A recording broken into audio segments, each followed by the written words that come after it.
Eddie and the other students on this barricade they built, which was basically a death trap, because they're not structural engineers. I mean, it's, and we'd pinned a few nails in to try to do the best, but they were adrenalized by standing on this structure that they'd created. They were shooting live rounds of gunpowder, not obviously with bullets, but to get the real flashes, and they were having to deal with navigating all the stunts and all the stuntmen all the way from beginning to end. So at the end of that battle, I mean, they're covered in sweat, in feathers, in blood. I mean, they're all high on adrenaline, which is actually what's key to soldiering, is the kind of extraordinary adrenaline highs you go on, which allows you to navigate those kind of experiences. And you don't get that if you split it up into 10-second beats, to do it with a storyboard and go, now we're doing this bit, now we're doing that bit. It cumulatively gives you much more a sense of the reality. It was also hilarious, I've got to say. There's one particular scenario, which was the barricade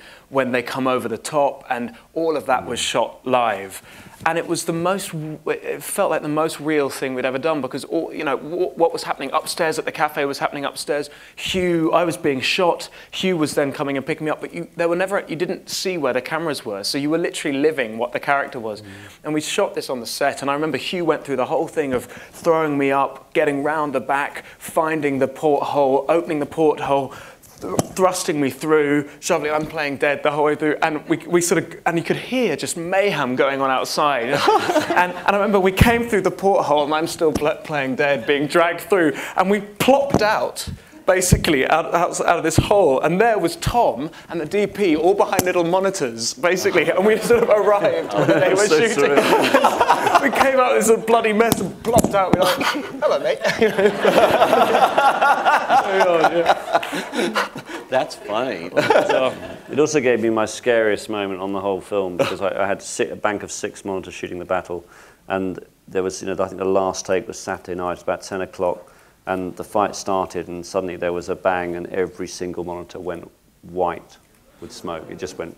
Oh no! And something had obviously exploded, and so those few seconds of going from the monitor to set were probably among the most scary few seconds of my life. And what had happened is there was a packet of gunpowder that's used to supply all the rifles had been just left, and it caught fire and it exploded, and luckily no one was hurt.